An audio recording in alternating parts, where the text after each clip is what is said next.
What is going on, TCG enjoyers? Have a very special video today, I think, with probably the Avengers of Cpao to bring you the ultimate Chien-Pao guide in the Temporal Forces meta. So I've assembled 4 of the members of the board of directors of Chien-Pao. I've got Regan Retzloff, fresh off his top 4 in Orlando. We got Shen, the former CEO of Cpao Incorporated, and Lucas Xing, an early stage employee. And between the 4 of us, we play a lot of Chien-Pao. So lots of knowledge is going to be shared today. We're going to talk about lists. We're going to talk about card inclusions. We have some sequencing. And we have really in-depth matchups to go over as well. All right. So I actually already explained this. So to go over the overview of the deck, what is Cpao? So why is this deck good? So in my opinion, Chien-Pao is really good because I think it controls the prize trade way better than any other deck. You have a really strong 1-prize attacker with Greninja. You have Iron Hands to take 2-prize knockouts. You have Chien-Pao to take 2-prize knockouts as well. You basically have your own supporter for the deck in Irida. And I just think the deck is super fun. So do you guys agree with all this? Is there anything else that makes Chien-Pao good? Lucas, maybe I'll start with you. It's just like it rewards good play, which I like a lot. Because a lot of the deck is percentages and make sure that you're sequencing properly and maximizing your odds on drawing certain cards. So playing really well with the deck will actually like if you the better you play, the better you'll do with the deck, which I think is very rewarding as compared to other decks, which are a bit more luck based. Yeah, that makes a lot of sense to me. Regan, what about you? What do you think? I mean, yeah, I think the deck is super strong right now. The Iron Hands is really good in this format, and as well the Cypher that came out makes the deck a lot more consistent than it was last format. You can stack your deck for Iono, which is really strong, and you can also try to limit how many items you draw per turn against Eerie. You can just try to make sure you have enough items that you need just for that turn, so you don't end up with extra in your hand. Yeah, I agree with that. And Grant, why do you like Chien-Pao? Broken. It's broken. I knew you were going to say that. That's good enough. Good. All right. So then why is Cpao like not good? So these are some of the weaknesses of the deck. So if you've played it before, I think you know it's a little inconsistent. Regan did touch on how Cypher Maniac is a huge consistency buff, which I agree with. The deck sometimes can struggle. It's very reliant on Bibarel. That's kind of how you draw cards. You're kind of susceptible when that goes down. It struggles sometimes with really big 1-prize Pokemon, stuff that you can't knock out with Iron Hands, like Koraidon or like Roaring Moon, those ancient strategies. It's a little weak to control sometimes, stuff like Block Lax. Aries really annoying. And as Lucas alluded to earlier, the deck takes a lot of skill to play. So if you like miss-sequence, so you don't mismanage your resources, the deck is very punishing. Did I miss anything you guys think of weaknesses of the deck? I don't think so. Other than Ancient Box, that matchup's pretty bad. Like Penny makes it really hard to win when you're trying to go for the Iron Hand strat. But other than that, I think that's it. Yeah, cool. Okay, so I want to start with deck building. So I'm going to go over some cards I think are core to the deck, and then I want to talk about some cards to consider. So cards I don't think are like staple, but I think you can consider putting in your deck. And then I have a segment where I've picked common cards, stuff like Super Rod, Chien-Pao, Pokestop, and I'm going to ask you guys how many counts you should play of that. Okay, so to start with the core cards, let's start with the star of the show, Chien-Pao. So a couple things just I want to point out of why this card is so good. Shivery Chills is such a good ability. It combos with everything else you have in the deck. One, it just gets the energy so you can attack. It combos really well with Radiant Greninja. It combos really well with Super Rod later in the game. Super Rod basically just like lets you put 2 energies in your hand, which is great.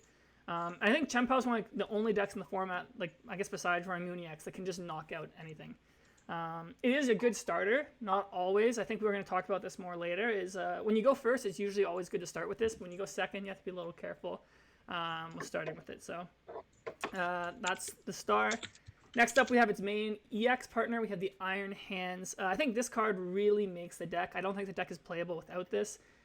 We alluded earlier that like Chien-Pao is really good at the prize map. And this card is what makes it so good. Like your opponent can't just try and go for a single prize strategy because you can just punish it with Iron Hands.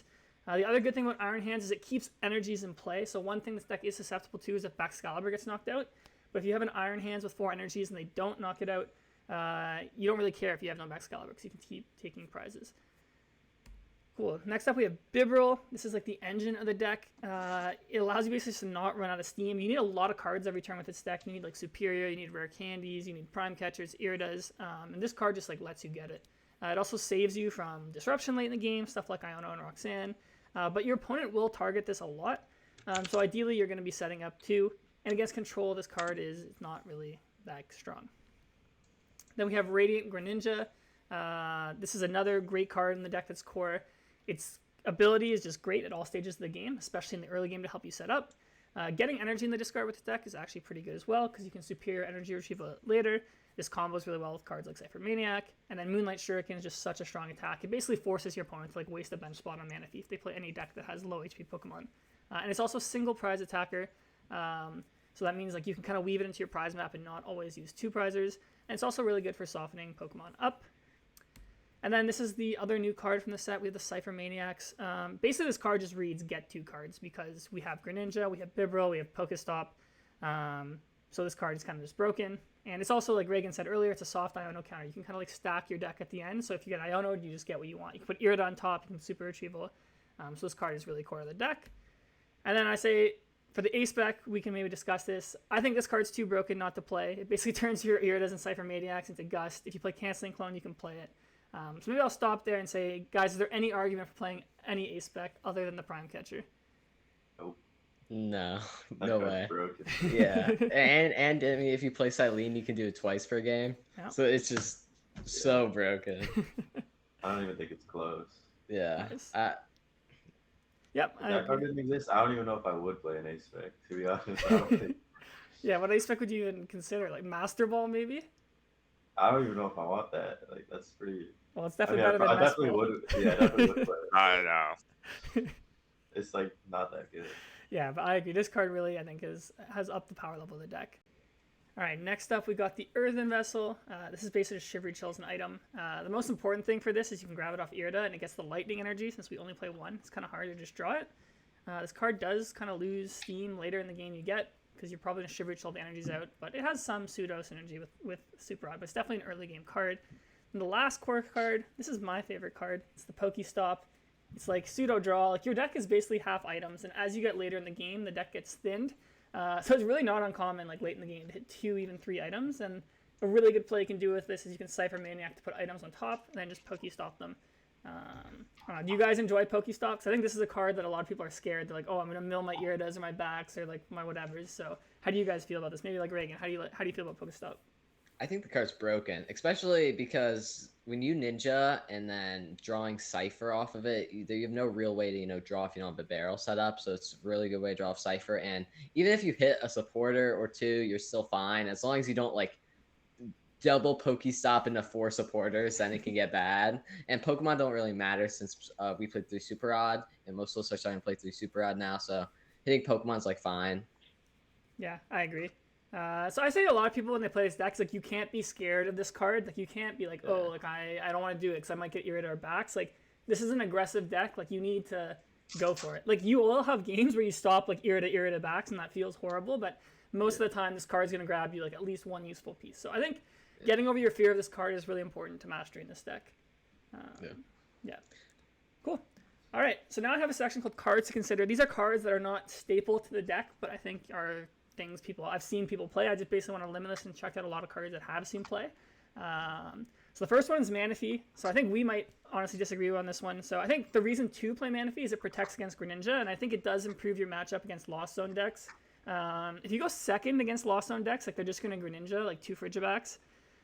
This card feels bad when you start with it, and it's like not needed when you go going first. I shouldn't going second. And it's like has the limited matchup utility, but I think it has a lot of utility in the matchups it is good in. So, Grant, I'll start with you maybe. Like, what are your thoughts on playing Manaphy? Yeah, it's good against Lost Box. You don't just instantly lose going second in Mirror. Yep. But like starting it is literally just game losing in like half the matchups. Like Zard can just go counter catch Iona, kill the bib. You can't set up 2 because you have Manaphy. Same thing with Tina. They just kill your only bib and Iona you. And then you literally just lose the game because you have Manaphy on your board. So that's like pretty annoying. And just having a dead slot in your deck is pretty annoying too. Yeah. Lucas, what about you? What do you think about Manaphy? Yeah, I agree with Grant. I think we both played against a few Turbo Lost Box decks in Orlando, and we had a lot of difficulty against them. Just like the Greninja, getting fast Greninja out, and just like never being able to establish Excalibur was really annoying. But I don't know if I'll play it going into the future because just starting it seems really bad. And we already have a few bad starters, like the we played the 70 HP Frigibax and the Iron Hands, and now Manaphy. There's like 3 bad starters in the deck, which I don't really like. Yeah. What about you, Reagan? What do you think about Manaphy? I don't like the card really. I think if you're going second in Cpao Mirror, you're probably gonna lose anyway. And then Lost Box isn't that popular, like the Turbo Lost Box deck, and Tina can't really hit turn 2 Ninja that often when they go first. So I rather just gamble and say I'm gonna win the coin flip in Cpao Mirror, and then move on with an extra slot in my deck. Yeah, I will say in Cpao Mirror, if you go second, you play this card, and your opponent doesn't play Manaphy, you can actually just Greninja their like Baxcaliburs twice. That play is really weak to Iron Hands, and we'll talk about that as we get there. I do think, like you guys are saying, if you do play the 70 HP Frigibax, which I have as one of the cards we're going to talk about, this probably makes less sense. I personally don't play the 70 HP Frigibax, so I have less bad starters. So I played this in Orlando. It won me one round. I don't know, I'm always on the fence about it. I think if you do think there's going to be a lot of Lost Zone or like Giratina, like Reagan was saying, Giratina, it's harder for them to do it, but it is possible. If you think don't want to bet shit against Tina. Yeah, I mean, if you go second, you kind of. I feel like you kind of have to though. Otherwise, you just lose the prize straight, I think. When I played against Cpao's at LAIC and I was playing Tina, I played against Owen Cameraman, and he started Manaphy, and I was like, oh, you just lost the game. Like, he can't, like, even if I do have the threat of turn 2 Ninja, I literally just Prime Catchered his backs. I don't know to stabilize his bib, and he couldn't do anything. Yeah, I don't know. I still feel like you have a chance to draw out of it, so I think. Like, you can also play, like, if you start Manaphy, you can still go bib, backs, but then you can't use, like, Greninja or something. You have to leave a spot open for an attacker. It does grief your game a bit. I agree. Okay. Cool. Next up is Iron Bundle. I think the 4 of us all think this card should be staple, but when I looked on Limitless, only half of Chien-Pao list have been playing this card. And the reason this card is so good is it's, like, makes it super easy to stream 2 prize knockouts. So a lot of times what your opponent will do is, like, they'll push, like, a 1 prizer into the active you can't Iron Hands. So if you use Bundle... you can make them put up like either a 2 prize Pokemon that you knock out with Chien-Pao, or they have to put up a low HP Pokemon that you can Iron Hands. So the example I gave here is like against Charizard, normally in the late game, they'll try and Radiant Charizard you, and you can't Iron Hands it, but if you Hyper Blower, like they have to bring up like Charizard EX or like something like a Manaphy or something, then you just Iron Hands. Yeah. Also, there's a lot of games I played where like my opponent just had like a bench with 3 really good Pokemon. They had no fodder, and like you can just punish that by like making them give you something good. Also, if you play this as niche, but if you play against a Alolan Vulpix, like this card just auto wins the matchup because its attack shuts it off. So let me just ask it this way: like, are there any of you that think this card should not be staple? No, you need it. It's really good. Yeah. Okay. Yeah, too good. Yeah, we're This all in match agreement. is actually probably just bad if you don't have it. Yeah, I 100% agree. Cool. All right, next up we got the middle backs, Arctibax. So I think this has seen a little bit of play. The main reason to play this is it plays around TM Devolution that we saw in that Charizard control. Some Pidgeot control plays it. It makes building to a second Baxcalibur easy. Like if you can draw this in the middle of the game, you don't really have to worry about a Baxcalibur getting gusted. Like you can just evolve. The problem I have with this card is like I don't know when I find time to like grab it. Like you usually have to Irida for it. It's like turn 2, I'm probably gonna Irida for like Baxcalibur. Like turn 3, if I'm Iridating, I'm probably grabbing like Chien-Pao or something. I don't ever want to Ultra Ball for this. Like if I'm Ultra Balling, I'm probably grabbing Bibarel or something. So I personally don't play this. I prefer to just play more rare candy. But what about you guys? Do you guys think there's a case to ever play Arctibax? Nope. No, I've never even tried playing it in Cpao before, so I don't think it's ever useful. Okay. Yeah. If they were gonna demo me, they could just counter catch me instead. That And is kill my Arctivax. That is true. All right, next up, I think you guys played this card. So we got the 70 HP Frigibax. So I think the main reason to play this is it protects against Lost Mine. So if you ever have to bench 2 Frigibax late in the game, like let's say your Bax gets knocked out, you can put this one at 60 HP and one of them will survive. It is a really bad starter. It has 2 retreat. I don't know why Pokemon felt the need to not let our boy have 1 retreat. He's like a small little guy, but maybe Lucas, I'll start with you. Like, give me the argument for playing this card in your deck. It's mainly for Lost Zone decks, so that the 70 HP, because everything is 60 HP in your deck, like your little guys. So those can get picked off really easily by Sableye. So if you have a slow start against Tina and you haven't really established like 2 Baxes or like 2 Barbaros and you need Poffin out like a Bidoof and like a Frigibax, getting the 70 HP is really nice so that it can't just double die to a Lost Mine, like 60-60 snipe. So that's like the only really good use application out of it. Another one is that it can, like, this is super niche that it can like kind of survive more into the Iron Hands deck. where they need like one more piece to actually kill it with the Miraidon. Yeah. Regan, what about you? You played this card this weekend? Would you keep playing 70 HP for Jabaks going forward?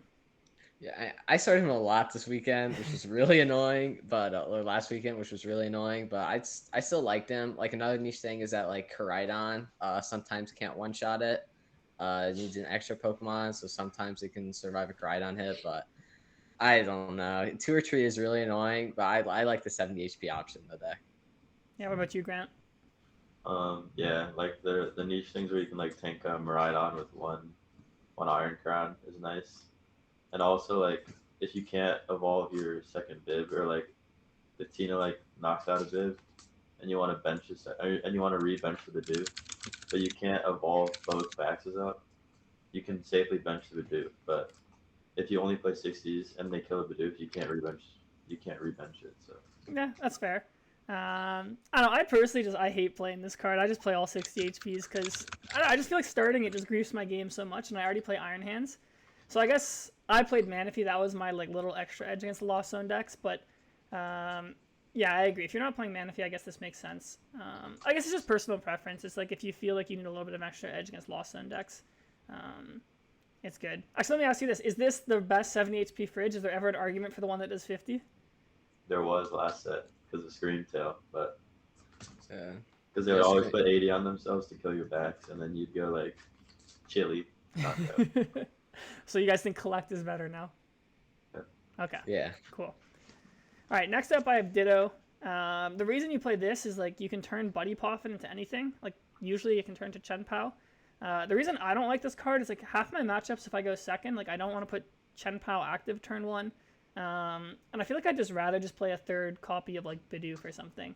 I don't know, what about you guys? You guys think, maybe I'll start with you, Regan. Like, is there any reason like you see to play Ditto?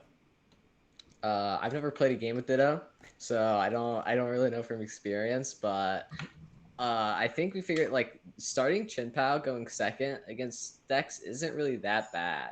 Like Charizard can't really punish it because they don't play Max Belt usually half of them anymore. do. Well, yeah, I mean, I hit like 4 or 5 Charizards out of the 6 I hit at Okay. Orlando, and they all play Prime, so it can't punish you that hard. And then and I just never really thought about using Ditto, to be honest. I never really needed it. Yeah. What about you, Grant? Do you think it's ever worth it to play Ditto? Yeah, it's not that good. Like finding my POW isn't like that important. Yeah. So All right. What about you, Lucas? Yeah, it doesn't seem very good. In our list that we played in Orlando, we played 3 Chien-Pao, so we never really had an issue of like finding Chien-Paos. And it just seems like a waste to Buddy Popping this out when I can just get like another Bidoof or Frigidax. Yeah. Yeah, I think I agree with that. I don't know. It's just like you also have to retreat turn 1 to play this, so like I'm wasting energy. And it's like dead after turn 1 if I didn't use it, so I personally don't like this card. Okay, next up I have Lumineon. It basically gives you 4 more outs, or I guess 5, including Lumineon, like Ultra Ball plus Lumineon to get a supporter. This deck actually can use Aqua Return, but there's not many matchups where that doesn't knock out. I think the main thing is it's like a 2-prize liability, and it takes up a bench spot, which is like such a premium in this deck. That's why I don't play it. I don't know, do you guys think, have you ever felt like you needed Lumineon, or like it would make the deck better? I think it's horrible. Yeah, I agree. I like you said, the bench spot is like the biggest thing for the deck. You don't want stuff like that on your bench. You just want a bunch of bibs and baxes. So Yep, I agree. I don't think we need to spend much time on that. All right, next up I have Kyogre, the Dynamic Wave. It's actually pretty decent at trading with 1-prize Pokemon, mainly the Ancient Box deck. But I mean, like the problem I have is like they can still just play a booster capsule and like basically make this not useful. It does snipe Lumineon and Squawk, but I feel like we've seen those cards like go way down in play post rotation. And this is like the worst starter. Like that's 3 retreats, so your game's kind of cooked if you start with this. So even if you play this, I don't even know if it makes your Ancient Box matchup good. So what do you guys think? Is there ever an argument to include this card? Definitely not anymore. Like maybe last format, but we didn't even play it last format when everyone's playing like Lumineon and Squawk. So like, why are we playing that? Yeah, I think the start. Oh, sorry. Go ahead, Regan. Oh yeah, having another fat retreater is just terrible too. Yeah. Like another one. Yeah, that's what I was about to say. I'm like, I just think the retreat is just too heavy with this card, and it's too niche to play. Okay, next up I have Canceling Cologne. So the main utility for this card is you shut off Manaphy, and you can Greninja to take 2 prizes. which is really good because you're trading a 1 prizer for 2 prizers. It also has like the side effect of like you're kind of like crippling people's boards. Like against Charizard, you can take out like the Pidgeys or the Charmanders. Against Gardevoir, for example, you take out Curlias. If you do go against the Block Lax, you can shut off Block. But it does also require like Prime Catcher, so you have to combo it. So that makes it a little harder to use. So all 3 of you played it in Orlando. So Lucas, I'll start with you. Like, do you think Canceling Clone should be in the deck going forward?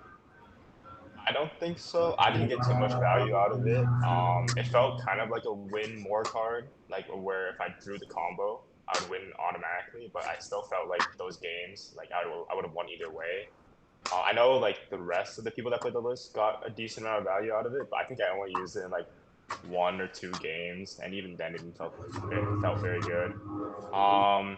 One I think cool thing is that a lot of people assume you don't play it anymore, so I hyper blow it, and a lot of people push Manaphy for some reason. So I gotta punish them pretty hard for that. Another use for it is that you could use it into Block Lax. If they try to stall something with the Snorlax, you can Canceling Clone shuts off the ability, which is kind of nice. I do like that. All right, Regan, what about you? Would you keep playing this card? Yeah. So I hit 6 Zards in Orlando, so I used it a whole bunch. I hit a Guardy I used on Mimikyu to attack with Cpao once, and I also hit 2 Ancient Box, and one of them I was able to Canceling Clone the Flutter Mane, and then search for 2 waters off of it. Okay, nice. And then G-Shen, what about you? Do you like this card? Yeah, it just ends games, especially against like Zard, because if you take if your first prize is a 1 prize and if you play Max Spell to Combine Spell, you might just lose. So. Yeah, I think to me, I think like what Lucas said makes sense to me. Like it feels like a win more card, but the best use of it is against Charizard when like you have a scuff start or you go down like 2 prizes because they play Max Belt. You can fix the game by using Canceling Clone, and that to me is what this card is. It's like a break glass in case of emergency. Like I feel like if you're using it from a winning position, you're probably going to use it win anyways. But yeah, it wins games where you feel like you would have been out of it anyways. So I don't really play it right now, but I think it's like my 61st card in my list. Okay, next up I have Counter Catcher. We only play 1 Prime Catcher right now in the deck, I think most people. So this is just another Gust option. It's also item based, so it can be searched off Irida. Also Cypher Maniac can get it. In a lot of the games, like if you start with a single prizer, you will go down 1 prize. Like if you start like Bidoof or you start like, I don't know, Frigibax. But it is useless when you're playing from ahead, and I find a lot of games, like you don't really need it. Like you can just go Iron Hands or Chien-Pao. So, like Grant, maybe I'll start with you. Like, do you think Counter Catcher makes sense with this deck? I think it's pretty good, but we didn't find space for it. But I do think it's pretty good, especially there's like board states where you need your last 2 prizes against Zard to get 2 prizes, and like say you can't do the bundle thing for like any reason, you could just like sit there with a whole board of 1 prizes and then wait until they kill something and then Counter Catcher. Yeah, that makes sense. Lucas, what about you? Do you like this card? I think it's useful.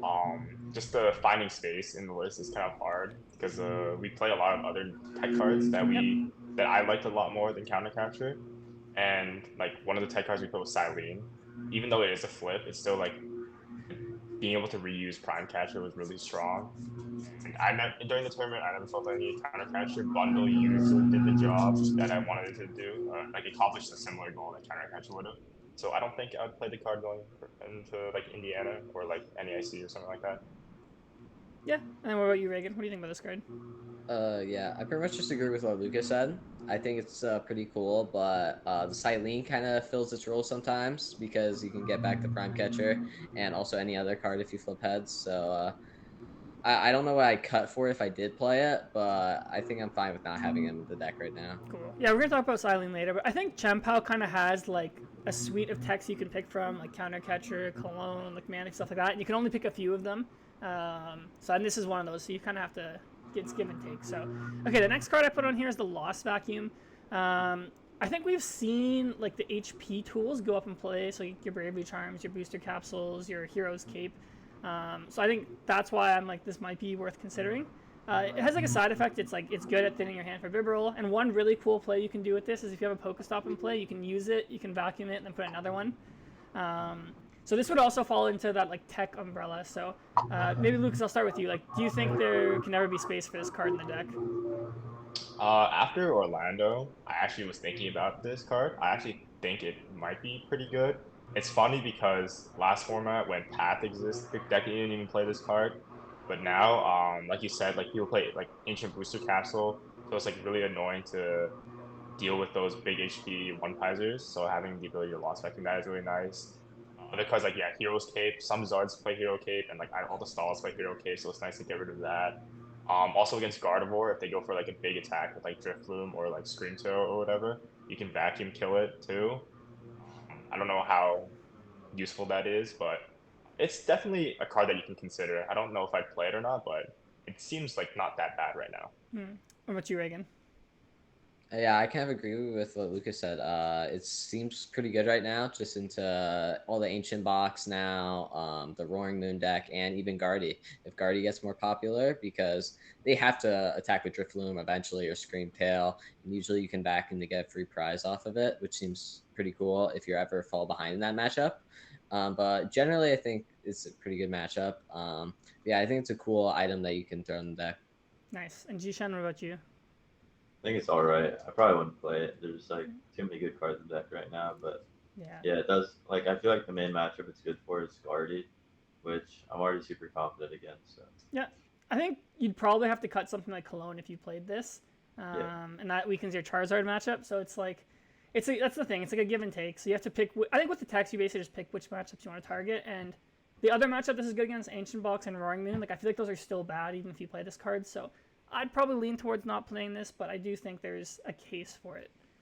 Okay, next up we got Iono. So I think this was like the fifth supporter last format.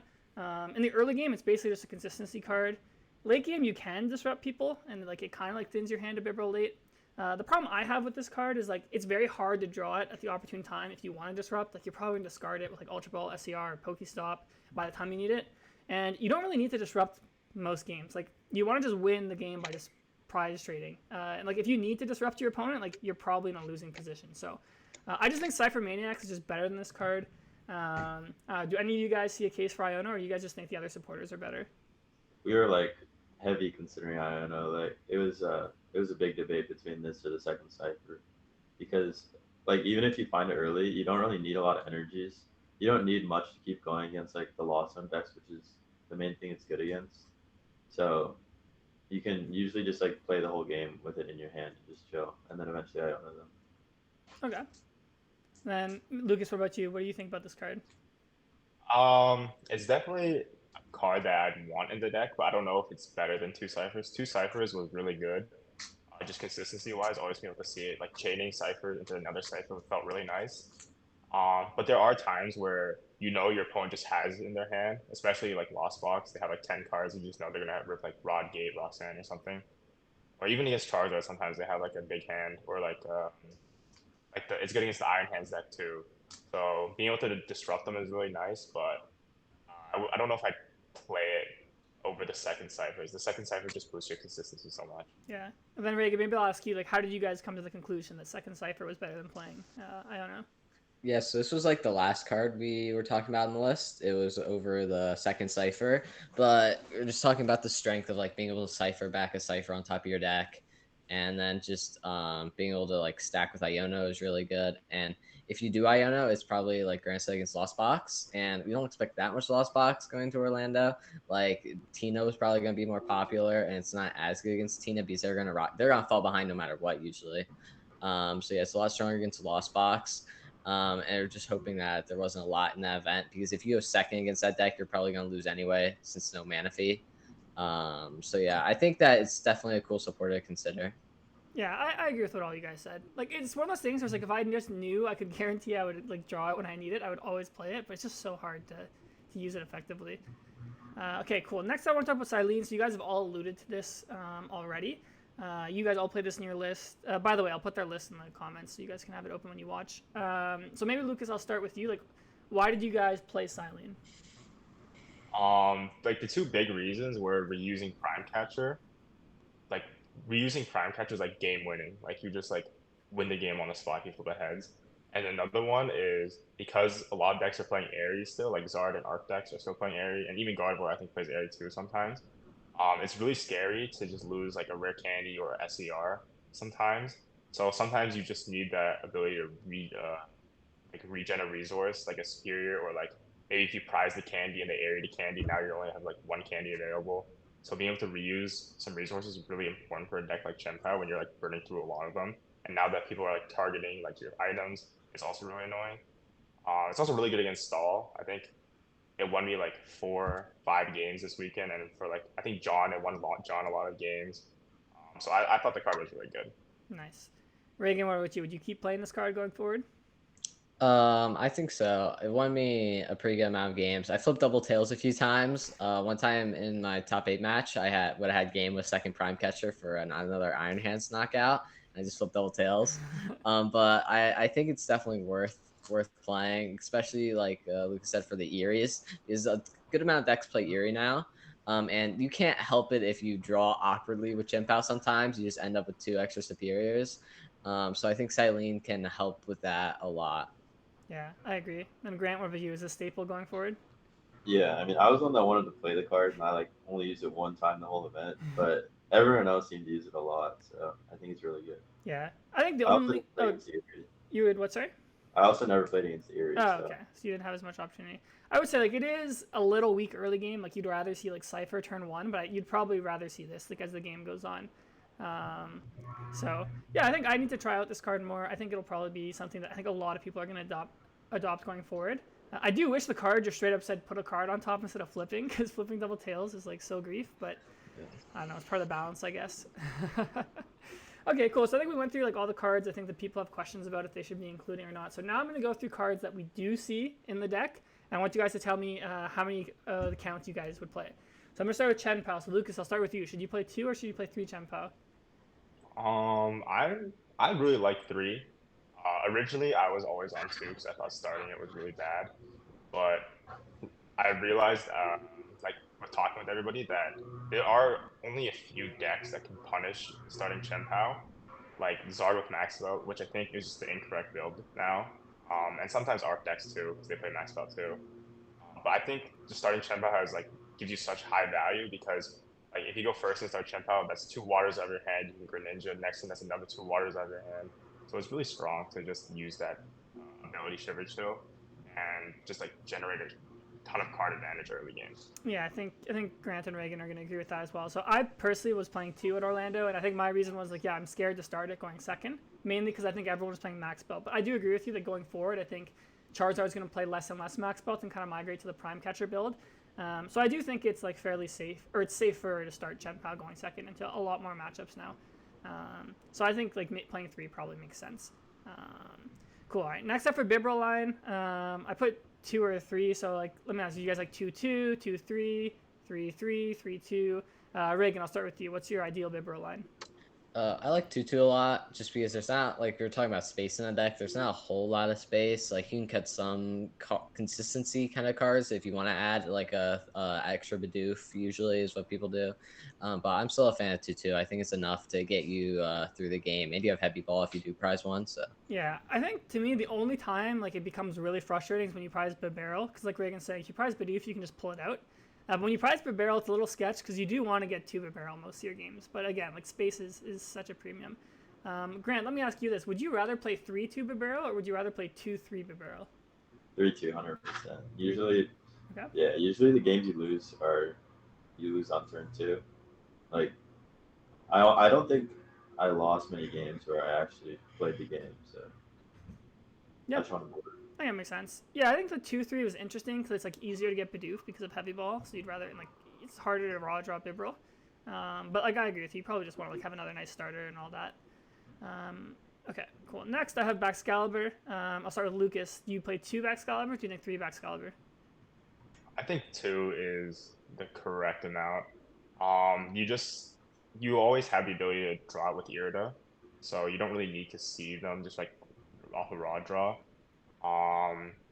And most of the time, people target with barrels over Baxcaliburs. So like usually your back stays alive like 90% of the time. One thing that like, a lot of my opponents do is they always gust the wrong Pokemon like 80% of the time. They like when they're supposed to be gusting backs, they get bib, and when they're supposed to be gusting bib, they get backs. So it's like really nice when my opponent does that. So that's why I only think you need 2, because it usually survives, because a lot of people just go for bib, because they think that's like their win con. And Yeah. sometimes it's not. I agree with that. I think if Lost City ever got really popular, like then there's a case for 3. But like I think with like playing Super Odd, like you don't really ever need more than 2. When you games where you prize 1 are a little annoying, but I find it's fine. Okay, next up I have Cypher Maniac. So I said, should we play 1, 2, or 3? I don't think there's an argument to ever play 0. So Regan, I'll start with you. What do you think the count should be?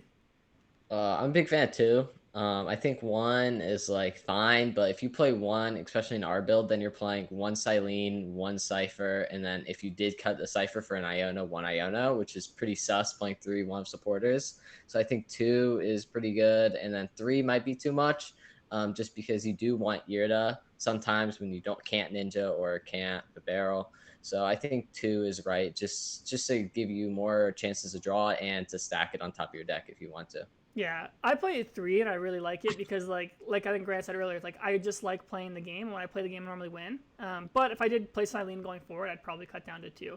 I think you should probably always play 4 Irida, and I think 3 like other supporters to me feels like the sweet spot of where the deck should really be right now.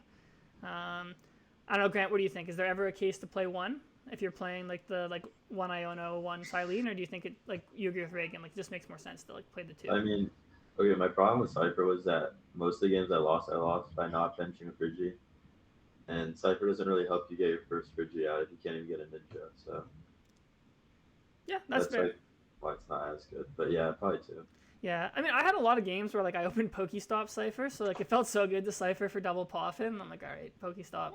But like you're saying, Grant, I agree. Like the games where you kind of brick opening hand, like that's the one case where like Iona would make more sense than I think this.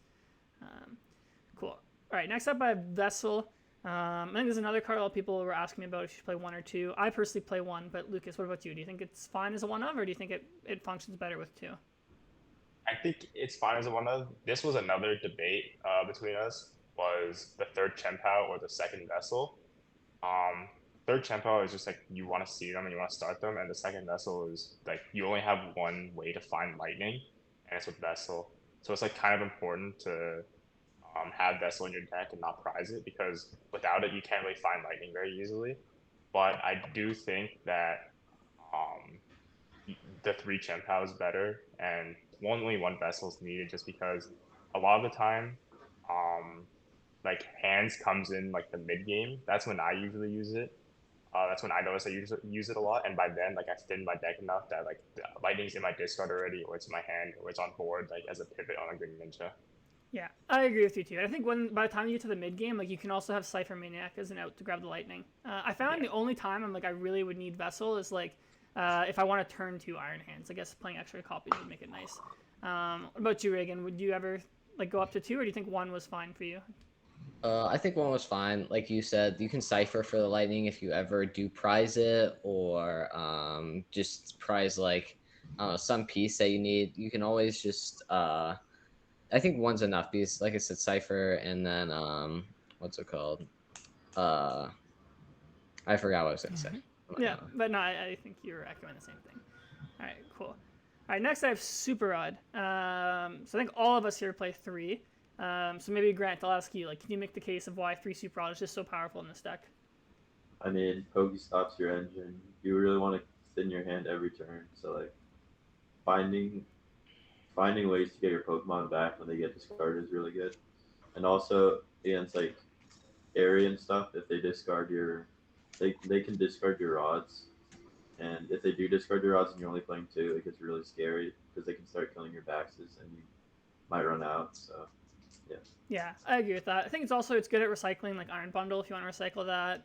Like it basically just like is like energy retrieval as well, like late in the game with Shivery Chill. So I think 3 should be staple. Like I don't know, I can't ever see a world where I'm only playing 2 going forward. Okay, I think this is the last one I put down. So Rare Candy, 3 or 4. So I played 4, but I didn't play Silene.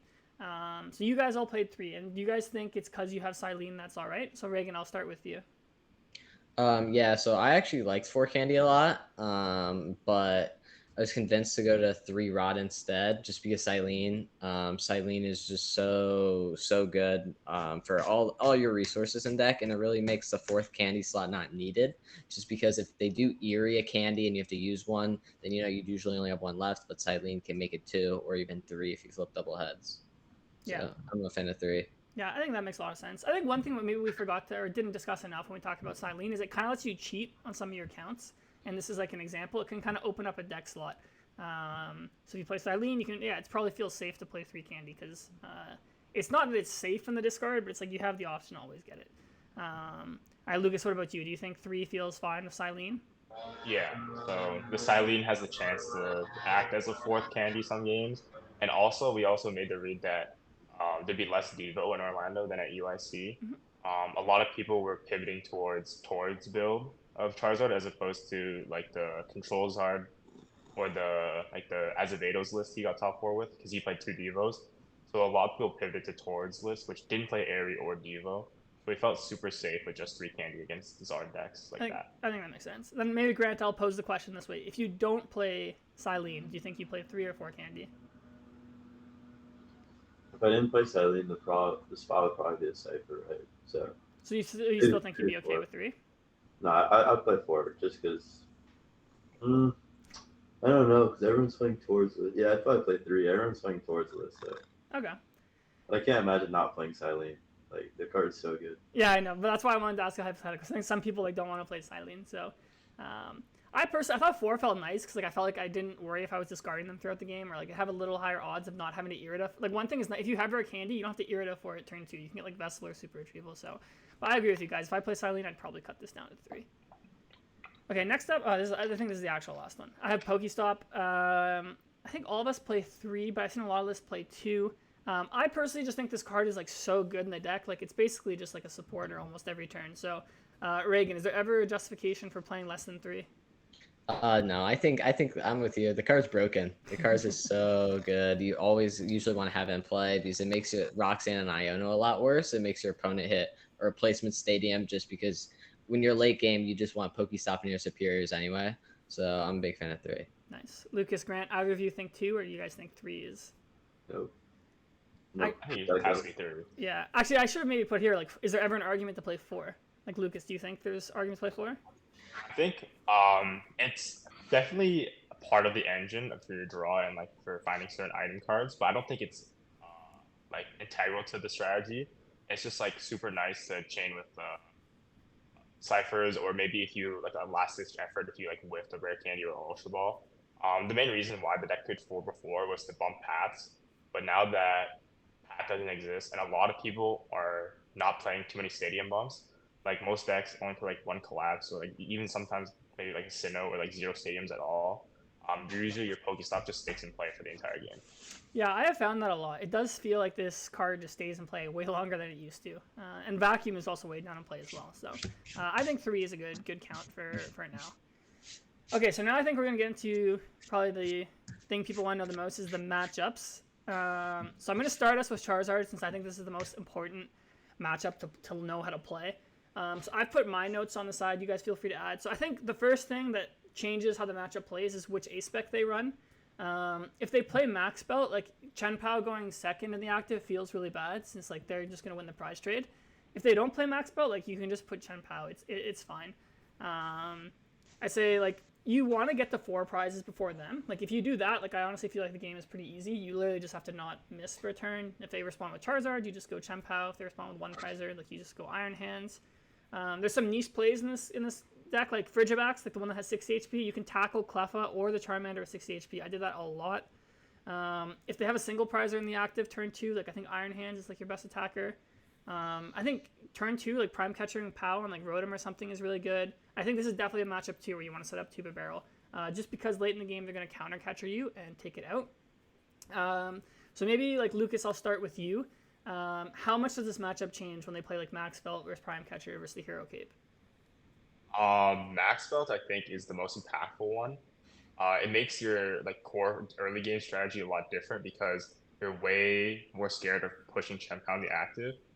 So you kind of play a bit more passive until you like get the 2 prize knockout. Hero Cape is a bit annoying, but usually I find that by the time they get it down, like I can just like dust something else and kill it, or like bundle something else and kill it. I think the big thing is that I noticed that I don't know about you guys, but my Charizard opponents just didn't play the matchup correctly. I don't know. Like they for some reason prioritize Airy over setting up. So like they had like Seal Stone for Airy instead of setting up even more with like an Arvin or something like that. And I can punish them super hard for that. Another thing is if you know they're playing like towards build, you can kind of like stall like until you get for a 2-prize knockout because they can't one-shot a Chien-Pao.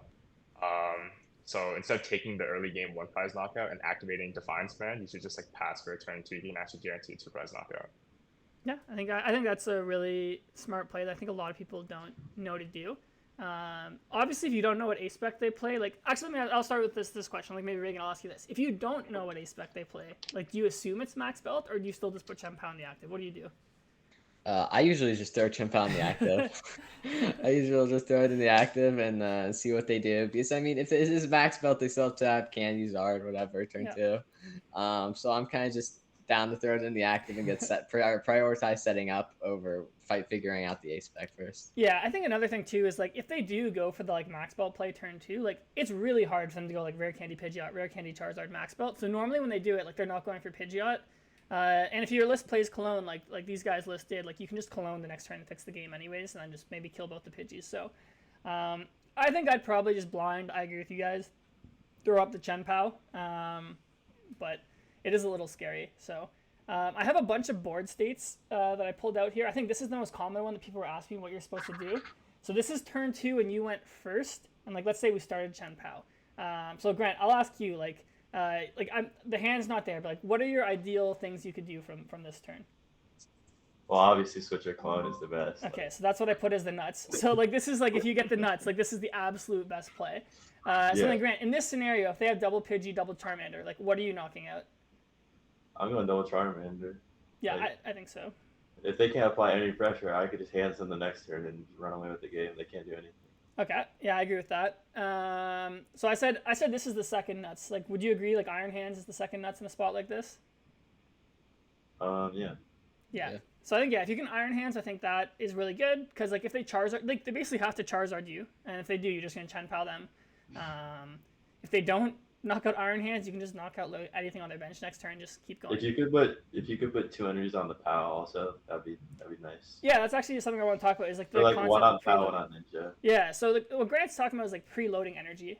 So one thing that's going to happen a lot when you play this deck is like your backs is going to be vulnerable. Like you only have one.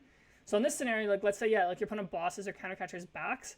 You're gonna have to rare candy backs, like get 2 energies or 3 energies to attack with POW. So if you can get like 1 energy on your Chien-Pao, 1 on like Greninja, like Grant's saying here, it's like if your backs gets bossed, you can literally just attach to Chien-Pao and then Hail Blade, knock out a Charizard without a Baxcalibur. So that's a play, like not just against Charizard, against a lot of decks. Is you should ask yourself, like, am I vulnerable to having Baxcalibur knocked out?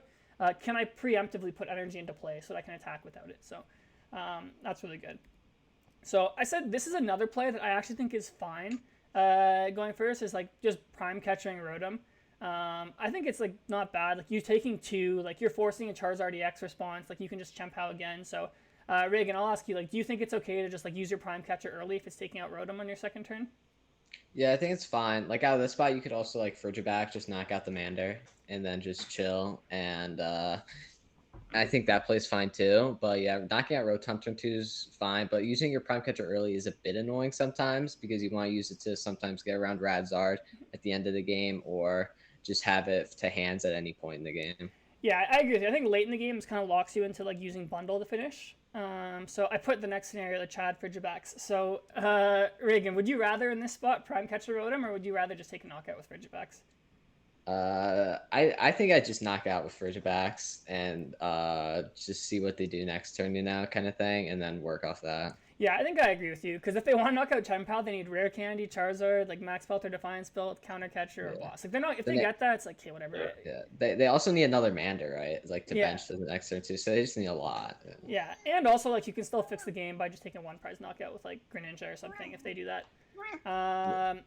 Okay, so I put like this is like another safe play. For example, like if they start Pidgey, like you can just take a knockout with Greninja, like even just for 1 prize. Like, this is, like, it feels weird, like, not knocking out Manaphy, but I think this is way better than, like, Hail Blading a Pidgey. And it's the same that we just talked about. Like, they need, like, Rare Candy, like, Counter Catcher Defiance to knock out Chien-Pao. And, like, this kind of just forces them to answer it right away. And they kind of need to Charizard, which is just, like, serving it up on a silver platter for you to knock out with Chien-Pao. And the other thing, too, is, like, if you take a 1-prize knockout and they go with Charizard, they can't really Radzard late in the game because, like, you're going to get down to 1 after you just take out 2 Charizards. So... I don't know, Lucas, what about you? Like, do you do this often? Like, you just knock out a Pidgey with a Greninja or something? Yeah, going for the 1-for-1 with the 1-5 is pretty good. They need a lot of resources to, like, get the kill on the Chien-Pao. It's like a 4 or 5 card combo. Another thing that I noticed for some reason, like, I guess with the Zod forms, I'd go for the Prime Catcher play a lot because for some reason, like, they'd go for the turn 1 Arvin and they get Seal Stone and it's just instantly attached to the Rotom for some reason. So I could, like, punish them super hard, and then they usually would brick out of that hand because they don't have Steel Stone anymore. So I think, like, that's another thing to consider, that if the Rotom has Steel Stone on it and it hasn't been used, I think it's pretty high value to Prime Catcher it. Yeah, I think that's actually a really good point that we missed. So I agree with that. Then I put this the last one. Like, I call this the annoying play. Is like if I know they play Max Belt, for example, like, do you guys ever consider just Hail Blading the Pidgey, for example, here, and, like, opening yourself up to a Defiance? Yeah, I do that a lot too. So yeah, Grant, like, kind of explain how you fix it. Yeah. You're gonna have Pound active, so it's really annoying to Ninja out of this spot because you're gonna need a Superior, and then you're down a Superior, and then next turn you're gonna need 6 energies if they kill the Ninja. So, like, Hail Blading just, like, saves a bunch of energies, and also when you go odd and they go to 4, you can fix the prize trade by Prime Catching, like the Manaphy, and just ninjing it for 1. So you could just do it later. Yeah, just 1-for-1 later. Yeah, so I agree with you. So yeah, if you do that, would you Prime Catcher Manaphy, or, like, if you don't have Cologne, or would you just Prime Catcher, like, Charmander or something? Oh, and that board stay Charmander. Yeah, okay. Yeah, I agree. If you're putting on 2 manners, I'd probably go Manaphy. But yeah, like, don't be scared to, like, just take 1 prize with Chien-Pao, because, like Grant just alluded to, like, if you take a prize here, go to 4, even if your opponent goes to 3, like, you're still in the driver's seat. Because if you knock out Charizard, like, you'll go to 2. They'll knock out Chien-Pao, go to 1. You just have to do, like, the Iron Hands, like, or, like, bundle Chien-Pao play to finish the game. So I agree with Grant. Like, if you're in this spot, just take a prize. You don't have to play slow. Just use your Prime Catcher to fix it. And if you play Cologne, like, even better. You can, like, get to 3 on this spot. Okay, cool. And this is the late game board that we've kind of been alluding to that comes up, like, I think almost every game. Is when you're at 2 and they're at 4, they're normally going to, like, Radzard your Chien-Pao. And obviously it's annoying because you can't Iron Hands.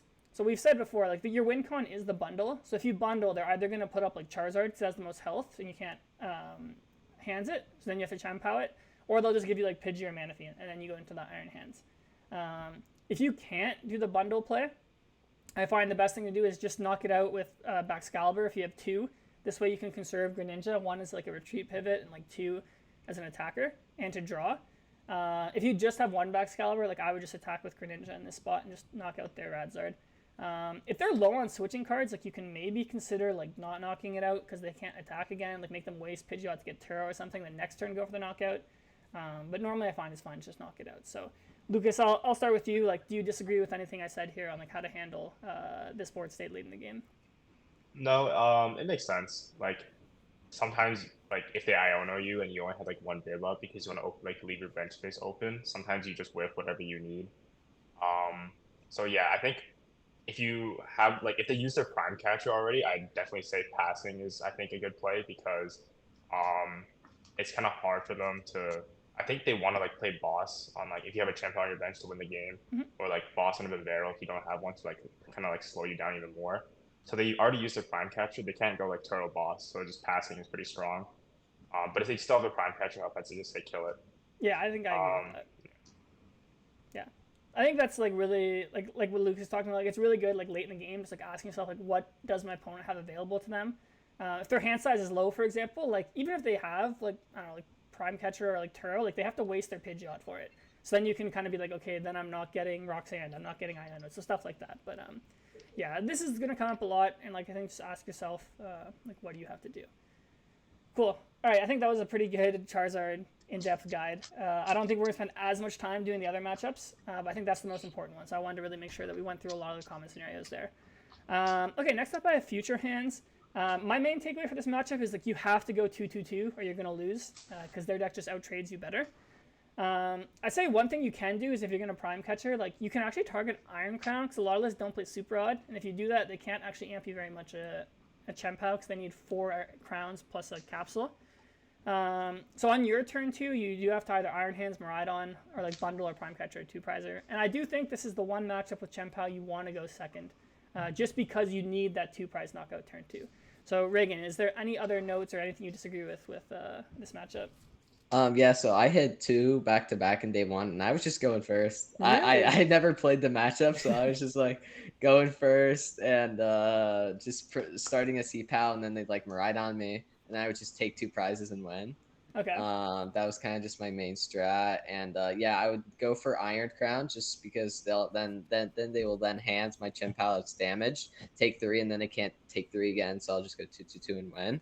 But yeah, I was just going first, and it was working out. So the reason I think going second makes more sense to me, like, or the reason I prefer it, I don't know if like we can argue if it's right or not, is I find like I need to take 2 prizes on my on the Miraidon. So it's like I just feel like having like a turn to play Irida like on my first turn, then like being able to play Slifer Maniac or Irida again makes it a lot easier.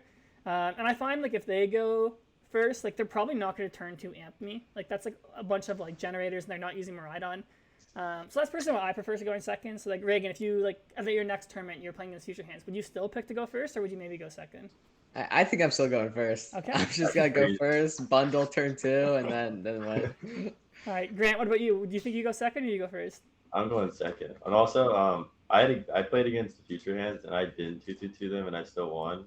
I mean, there's like a lot of niche lines because if they run out of like the little tool thing, they sometimes get to the point where like if you attack into the first hands and they don't have a tool on it, it's pretty hard to set up a second amp. So I started baxing his crowns and I punched 2 of them for 130 and then I ninja'd him at the end of the game. Oh, nice. That is a really niche line, but that's actually pretty cool. Yeah. I like that. So this is kind of like I think the board that I'm talking about. That's like the ideal scenario. So like let's just say they went like you went second, or honestly you could have gone first. Doesn't matter. If their board looks like this, like I think your turn 2 options are like really easy. You can just bundle and knock out with Chien-Pao. Like you can even attack with a fresh Chien-Pao if you want. Like if you want to retreat like this one. And then once you take the 2 prizes, like they're gonna push up the crown because they push up Iron Hands. They have no follow up, and then like especially if you attack with a fresh one, like you kind of just win on the spot if they don't take 3 prizes on their turn. So a smart Future Box player, they're gonna put double Miraidon down like this, or they could put like an Iron Bundle or something here. Basically just like backup 1 prizer. In that scenario, like you have to either hands the Miraidon, which I think is like the most optimal play, because then they can't amp this. They have to use Arm Press, and then they have no way to win the prize trade. You can go 2-2-2, and they're going to get stuck either at 1 or 2 next turn. Or you can just Prime Catcher. If they don't have a baton or something, knock out the Iron Hands. If they do, just like knock out a crown. I don't know, Lucas, is there anything else you think you should do? Or does that pretty much just win the game if you pull off one of these scenarios? Yeah, if you get the first 2-prize knockout, it's usually just game over. Yeah. Like I think I played against Diego on stream and he was playing Future Hands, and I think like you could see how it went. Like game 1, I went first and then missed the like turn 2 backs. So I like kind of fell behind and lost. But then game 2, I like called second on purpose and like just got to use 2 Iridas and just like obliterated him. So that's why I think going second is pretty nice. Just being able to use 2 supporters to set up is way better than going like relying on your first turn and then hitting Irida on the second. Yeah, I agree 100%. Cool. All right, next up I have Lost Tina. I said like you want to use Iron Hands and some Chien-Pao together to kind of like always take 2 prizes. If you guys play Cologne, you can also use Cologne. When you go second, you do kind of want to play around Greninja. So if you play Manaphy, like probably bench it. Otherwise, if your opponent gets a really good start, like let's say triple Comfy, you probably need to bench triple Frigibax. Then late in the game, like your Bibarels are super susceptible to getting like knocked out plus rock sand.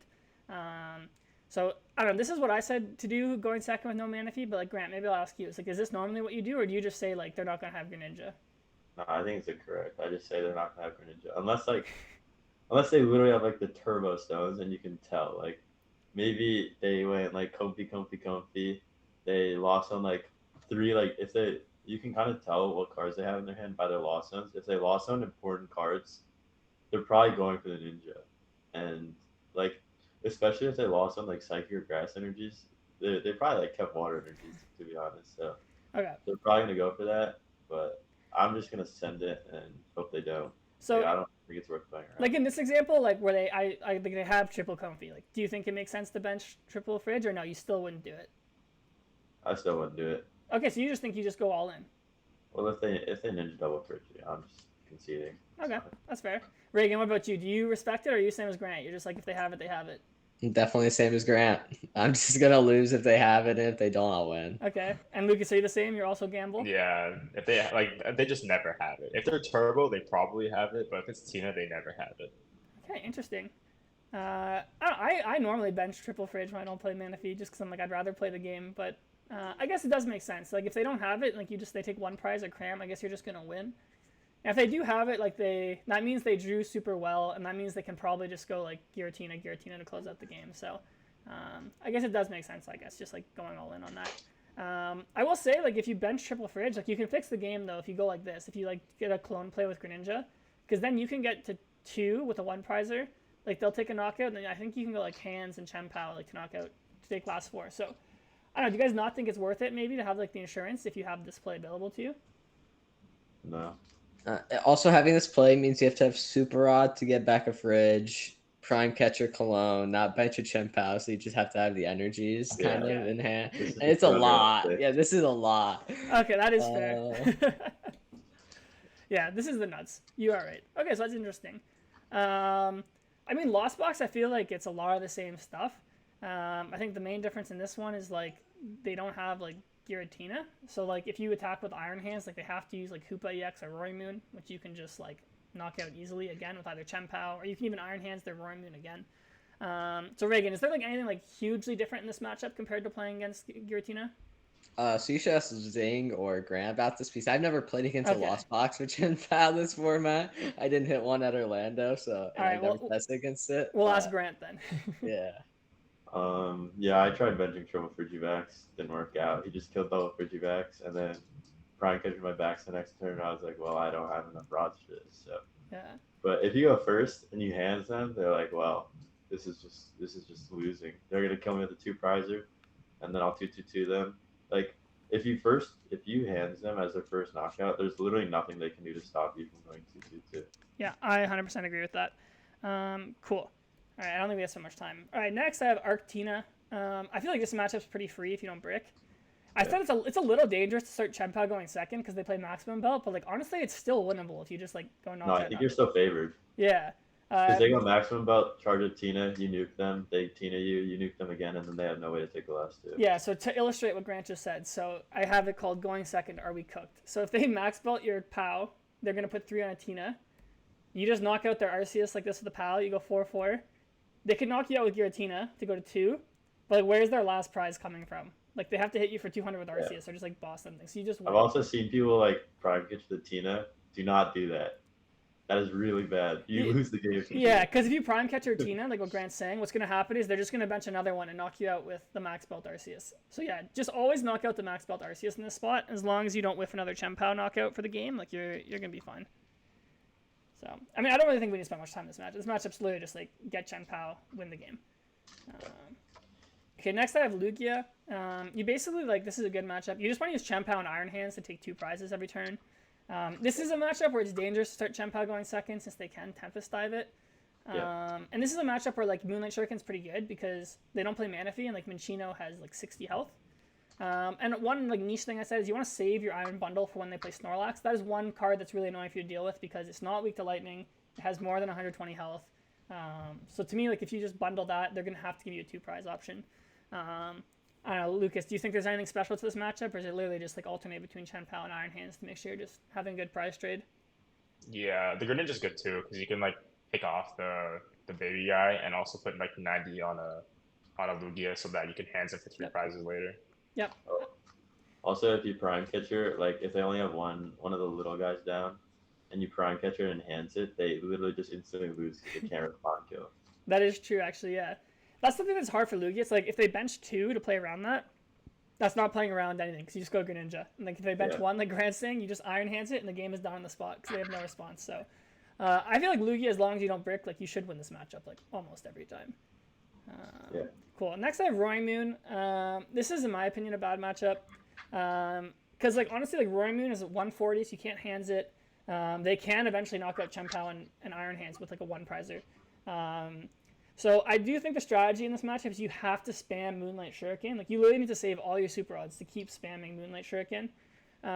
If they capsule like the Roaring Moon after you do 90, like you can Iron Hands it. Otherwise, you can just use Greninja to pick it off. If they do lead Roaring Moon EX, like I think it's fine to just POW it. But Regan, what do you think about this matchup? This one's pretty tough, right? Yeah, so I think this is actually like favored for Cpao. Really? The Dunsparce version. I went 201 against it at the tournament. And I think it was like more fine because when you knock out Dunsparce 90 a moon, then they don't have draw. So they might one-shot your Cpao on bench, maybe if they draw super good, but they kind of struggle to get to 15 and discard fast. So, and then you can also like then hands, and might struggle to knock out the hands. So I thought the matchup was fine going for into Cpao. Yeah, I guess I should have mentioned, like, I think going first, I agree with you. I don't think the matchup's that bad. I think going second, I found it really hard because they can just evolve their Dunsparces. Because, yeah, if they just have to bench Dunsparce, like, that's a free prize for Greninja. And then, like you said, their draw is kind of, like, bricked up. So I kind of put, like, the illustration of what to do when you go second. So, like, this is, like, just, like, I don't know, an example board they'll have. You want to start Greninja because it's kind of hard for them to knock it out right away. So if you can, like, start sniping the moons, like, what'll happen is, like, they'll, like, capsule it, like, let's say knock it out. So I just put in this example, like, you super out a Greninja back. You can, like, knock out, like, I don't know, the Roaring Moon on the bench and, like, put 90 on something like a Greninja. And if they knock it out again, you can just, like, again, like, snipe a Greninja, put 90 on another Roaring Moon. And then if they're at 3 prizes when you're at 4, you actually kind of win. Because then you can just go Iron Hands. And if you saved your last super odds, you can just go Iron Hands again with a Prime Catcher or something. So to me, that's like a prize map that comes up a lot for me. Obviously, it can change depending on how the game goes, but like that's just something to look out for, like how you can use Greninja like effectively, in my opinion, to kind of win this matchup. Cool. I think this one, all right, Regan, correct me if I'm wrong. This one is bad. Yeah. Fox. So this is, I think, the worst matchup for the deck. I don't even know how you win this. Like you can do the Moonlight thing that I was showing you guys. But like this one, just like they hit harder with Charizard to start. Like they don't have like Dunsparce. They play more draw. So, Regan, this one took you out in top 4. So like, do you think this matchup's like winnable? Is there any plan? Yeah, I think it's winnable. I think you can definitely beat it, but you have to get pretty lucky. And also, I mean, if they don't play Penny, then you're like chilling. If they don't play Penny, you're kind of good. But the Penny is what comes up the most, and you just lose once they drop Penny on one of the Ninja guys. You 90, you can't win. Yeah, I guess I didn't mention that against that Roaring Moon. Like, yeah, if they ever Penny one of the guys that we've been hitting 90 to, it kind of like really ruins our plans. That's another reason why I think the match's a little tough. But yeah, I agree with you. Like, I think this matchup's just hard. It's like they hit faster and harder. I don't know. Like, Lucas, do you think there's? Oh, sorry. Go ahead, Regan. You're gonna add. Also, if they ever do start Flutter Mane, you just like it's chalk. If they start Flutter Mane, it's so bad. Yeah, because then you can't just rechill, so it's like even worse. You can bundle, right? Yeah, that's true. But then you have to like find it early. Yeah, it's pretty annoying. Yeah. So Grant, maybe like, is there any way you find to win this matchup? Or you just think it's bad? I never played it. Okay, true. Lucas, have you played this matchup? I've played it a bit actually. Like this is because before coming to Orlando and being like trapped into playing Cpao, I was gonna play Ancient Box. I would like the deck a lot, even though it did have some consistency issues. I thought it was still really strong. Mm-hmm. So I played this matchup quite a bit. I think the big thing is like starting Flutter Mane, capsuling the Flutter Mane is really important. So like if they do that, it's kind of tough because you can't ninja the Flutter Mane. Another thing is because like compared to the Moonsparce deck, this deck plays way more ancient Pokemon and like or cards, and they're way easier to get them to the discard. So they actually hit huge numbers like way faster than the Moonsparce version. I guess the Moonsparce version you can kind of just like tank a few hits with this Chien-Pao and take 2 prizes with that really easily. But against Roaring Moon, they can kind of just one-shot it like relatively easily at some point. Yeah. They also like they play like Penny Pow Pad, which is super annoying if they ever get to Penny twice. But I think the big thing is that like they're like Ancient Box has literally like 4 good supporters in their deck. Like Explore sucks. So like if they just miss a Vitality for a turn or two, then you're just kind of chilling. Yeah, I agree with that. And honestly, this deck has a bad Charizard matchup, so hopefully that just like keeps it out of the meta. Cool. All right, next up I have Gardevoir. Like I don't think there's much to say. Like this is a matchup where Iron Hand kind of just goes crazy. Cologne takes out 2 Curlies if you have Cologne as well. If you play Vacuum, you can take a free prize. And I also said if you can't Iron Hands, like just use Greninja or Baxcalibur to trade 1 for 1. Don't start trying to do Chien-Pao until like they're 1 prizers. I think this matchup's pretty simple, but like I don't know, like Lucas, do you think there's anything more to it? No, this match is pretty easy. Their deck sucks now without Mirage Step. Yeah. So like they're calling second now, so you gotta go first and kind of just like hands. Like if you get turn 2 hands, you're just taking 4 prizes instantly. Yeah, I agree. Yeah, I don't think we had to spend much time on this one. This one's pretty simple. Okay, no, this isn't the second last one. I have Pidgeot control. So I actually thought this was a bad matchup, and then I played against it. I'm like, oh, this is actually not a bad matchup. I think you just go aggressive against, like really aggressive. Like put the pressure on them. Like don't sit there and like try and go slow. Like I actually think it's fine to evolve to Bibarel. Like I think it's fine to like Chien-Pao like early, like all that stuff. Like bench Greninja, bench multiple Fridge. I say bench multiple Fridge because like they play Radzard, so late in the game they can counter catch her knockout if you only set up 1. You can preemptively try and play around Eerie. So like if I have like a Super Rod in my hand, like sometimes I just won't save it. I'll just like play it. Be like, I don't want to get Airied right now. And then a lot of these builds only play like 1 Snorlax, so you can just Iron Bundle around it. It's not like playing against Blocklax, which I think is like a horrible matchup. And you can just save your Prime Catcher as well. And then like these guys played the Airy, so if you play Airy, like you get the Prime Catcher twice theoretically. So I don't know, like Regan, do you think this matchup's actually like fine? Like what do you think? Yes, but I never played it, but in theory, I think it's pretty good. Yeah. This Blocklax is definitely like 10 times worse Yeah. in this matchup, but yeah, I agree. Yeah, I didn't even put Blocklax because that matchup's just unwinnable. So, Grant, what about you? You think this matchup's good? I think Blocklax is actually winnable, but yeah, this matchup's definitely good. Sally's insane in this match. Yeah. Okay, sorry. Blocklax is winnable, but it's like heavily unfavored. Like Blocklax, you literally have to like open like I don't know, like just Frigibacks or like just. I mean, you got Cologne and Silene. That's true. Actually, you guys play Clone Silene. I didn't think about it. So you have, in theory, plus Prime Catcher. If you flip double heads on Silene. Okay, if you do play Silene, Prime Catcher, Cologne. Actually, Blocklax is winnable. I shouldn't have said that. Yeah. The way I played my deck, Blocklax was not winnable. Me and John played against the same Pidgey control person, and we kind of just like abused him. Like the matchup. Yeah, I is felt super bad for that free. guy. I think Like- he lost to 3 Cpao. Oh, he lost to me the last round actually. So we all. Oh yeah, that matchup is so free. Like Yeah, their I entire felt engine bad. gets like shut down. Like I really like because like when I sat down, I thought it was a bad matchup too because I have like Airy, Luxray, kind of snipe resources. But then I'm just gonna snipe your Pidgeys. Yep. Like I'm just gonna like Prime Catch your Rotom, kill it, and like just Yeah. ruin your draw. Yeah. And then eventually like I'm just gonna like Silene all my resources back into my deck, which is what I did against in game 1. Game 2 just never finished. Yeah, I mean, also like a lot of them don't play Manaphy, so like you can just Greninja the Pidgeys. Yeah. So I think this matchup's fine, to be honest. I wouldn't be too scared. Okay, we're gonna finish off here with the mirror. If you go, it's honestly who goes first normally. Like if they don't play Manaphy, you literally just go aggressive with Greninja and take out double Frigibacks.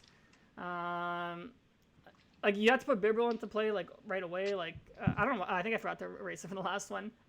When you're behind, like look to Greninja, the Baxcalibur, and when you're ahead, Iron Hands is your best attacker. So when you're behind, like this is what you have to do. You have to Greninja and hit backs and Frigibacks. This way, your opponent actually can't. You can knock out like their backs for good next turn because they can't bench another Frigibacks. And if they had another backs, just go 90-90. But then if you were like playing from ahead and your opponent did that to you, literally just put an Iron Hands into play, and that just completely blocks that play because they have to Chien-Pao it, and like they can't Greninja again because you'll just hands again. So honestly, whoever goes first like almost always wins. But when you go second, like try and pull off this Greninja line and hope your opponent just doesn't get Iron Hands. Yeah, that board state, that Frigibacks wouldn't be there. That would be a Chien-Pao. On the playing. And then yeah. And then you'd want to put 1 energy on the bib and the back so they can't trap you. Yeah. So yeah, what Grant's saying, so like let's say like if this like Frigibacks with a Chien-Pao, next turn your opponent could like Prime Catcher like Bibarel for example, knock out Baxcalibur, you can't retreat. So like put 1 energy on Bibarel. So cool. I think that makes sense. And then just to finish off, we've been going pretty long here. I had just a little bit of sequencing I thought we could talk about since this deck is sequencing heavy. So I just put some general tips. I think normally you want to like conceal the Pokestop before playing a card like Irida. You want to have like as much unknown knowledge like as possible because when you play Irida, you're locking in what you get. You can't change it. So a lot of times this deck needs like 2 cards. You need like Rare Candy Super Retrieval or like I don't know Rare Candy Ultra Ball you want. So if you Pokestop first and you hit one of them, you can Irida or like Cypher Maniac for the other. Normally you want to Shivery Chill before using something like Pokestop or Greninja. If you want to draw more energies than 2, wait to use Shivery Chill. And I also say sometimes like, you want to Greninja before you Pokestop because if you draw Cypher Maniacs, then you can Cypher Maniacs into like items. Do you guys have any other like general sequencing tips, or is it all like pretty like situation specific? And I have some situations I pulled out. Yeah, it's pretty situation specific. Yeah, I agree. I think that like last format, you Ninja and Pokestop were a lot harder to determine which one to use first, but now you have Cypher in deck. You just want to try to Ninja into the Cypher to be able to use it. Yeah. Oh yeah, and also Yeah, that's the big change. if you prize the backs, a lot of time you want to Irida before stop, because if you don't have a rod in hand and you stop away the backs, you just like lose. Yeah, that's fair. But I would say sometimes if I need like 2 items, like I just risk it. I'm like, if I Well, discard... if you need to, you risk it. Yeah, but if you don't need like to, already have it guaranteed. yeah. Or if you have super on your hand, you can kind of be a little bit more aggressive. But I agree with Grant. Like if it's just like a greedy stop, like always Irida first to make sure you get that backs. Yeah. Cool. So like I have just like an example of something that comes up a lot for me. Is like a hand kind of like this. Is like I'm going second. So obviously I want to get like Pokemon. So the order I normally play a hand like this is I normally would go like Shivery Chill. I'd probably like Greninja next. And then like if I don't get like Buddy Poffin, for example, like I'd actually Pokestop before Irida and like see if I can greed like a Buddy Poffin naturally, and then I can just like Irida for like backs another Buddy Poffin.